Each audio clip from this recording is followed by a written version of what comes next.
कर्नाटक महाराष्ट्र सीमावादावरून दोन्ही राज्यांमधलं वातावरण पेटलेलं असताना मुख्यमंत्री एकनाथ शिंदे यांच्या वर्षा या निवासस्थानी राज्यातल्या मंत्र्यांची बैठक पार पडली। या बैठकीनंतर मंत्री उदय सामंत यांनी मुख्यमंत्री एकनाथ शिंदे आणि कर्नाटकचे मुख्यमंत्री बोम्मई यांच्यात फोनवरून चर्चा झाल्याचं सांगितलं। जो प्रकार घडला त्यावर एकनाथ शिंदेंनी खेद व्यक्त केलेला आहे। याचबरोबर दोन्ही राज्यातल्या लोकांना त्रास होणार नाही याची दक्षता घेण्यासंदर्भात दोन्ही मुख्यमंत्र्यांमध्ये चर्चा झाली आहे। दोन्ही राज्यातील जनता सुखानं आणि समाधानानं राहिली पाहिजे, त्यांना कोणताही त्रास होऊ नये असं बोम्मई यांना सांगितलं गेलंय। एवढंच नाही तर दोन्ही मुख्यमंत्री लवकरच या संदर्भात भेटणार असल्याचं देखील सामंत यांनी सांगितलं। एकनाथजी शिंदे यांनी त्यांच्याशी चर्चा करत असताना आज जो प्रकार घडला त्याच्याबद्दल खेद व्यक्त केला। खेद व्यक्त केल्यानंतर मुख्यमंत्री महोदय कर्नाटक यांनी देखील सांगितलं की सकाळचा जो प्रकार झालेला आहे त्या सगळ्या लोकांवर कायदेशीर कारवाई केली जाईल। काही लोकांवर कायदेशीर कारवाई केली आहे आणि दोन्ही राज्यातल्या लोकांना त्रास होणार नाही अशा पद्धतीची दक्षता घेण्याच्या संदर्भात दोन्हीही मुख्यमंत्र्यांमध्ये चर्चा झाली आणि सकारात्मक चर्चा झाली। एवढ्यापुरतीच चर्चा झाली नाही तर काही कालावधीनंतर दोन्ही मुख्यमंत्री हे भेटणार आहेत अशी देखील चर्चा झालेली आहे। महाराष्ट्र कर्नाटक सीमावादाला हिंसक वळण लागल्यानंतर राज्याचे गृहमंत्री आणि उपमुख्यमंत्री देवेंद्र फडणवीस यांनी या वादाच्या पार्श्वभूमीवर राज्य सरकारची भूमिका मांडली आहे।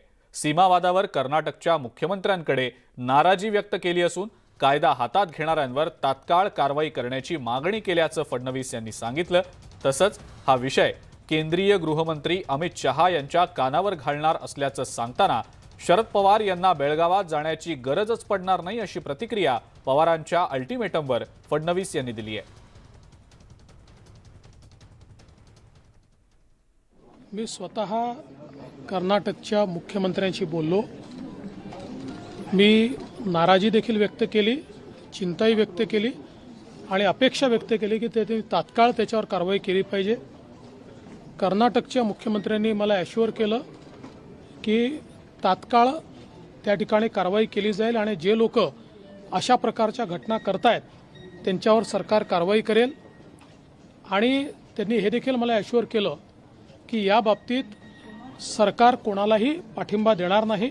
आपल्या संविधानानं कोणालाही कुठल्याही राज्यामध्ये जाण्याचा अधिकार दिलेला आहे, बिझनेस करायचा अधिकार दिलेला आहे, राहण्याचा अधिकार दिला आहे, कोणी थांबवू शकत नाही।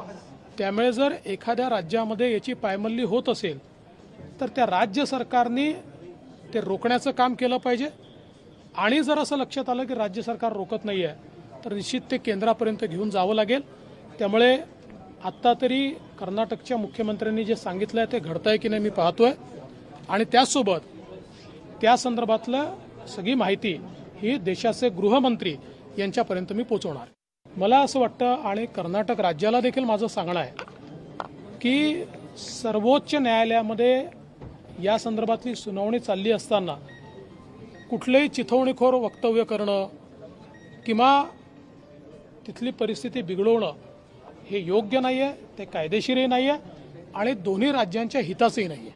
मला असं वाटतं की शेवटी त्या भागात राहणारे जे आपले लोक आहेत ते नेहमीच आमच्या सगळ्यांच्या संपर्कात असतात, आमच्याशी देखील ते बोलत असतात। त्यांची अपेक्षा आणि सार्थ अशी अपेक्षा असते की आपल्या लोकांनी आपल्याला पाठिंबा दिला पाहिजे, तो आपण देतो देखील। पण मला असं वाटतं की 48 तासामध्ये पवारसाहेबांना जाण्याची वेळ काही त्या ठिकाणी येणार नाही। निश्चितपणे तिथलं सरकार, केंद्र सरकार आणि राज्य सरकार हे या परिस्थितीवर आटोक्यात आणण्याचा प्रयत्न करेल। पण महाराष्ट्रातल्याही लोकांना माझी विनंती आहे की ॲक्शनला रिॲक्शन दिली तर या गोष्टी वाढत जातील, या कोणाच्या हिताच्या नाही आहेत।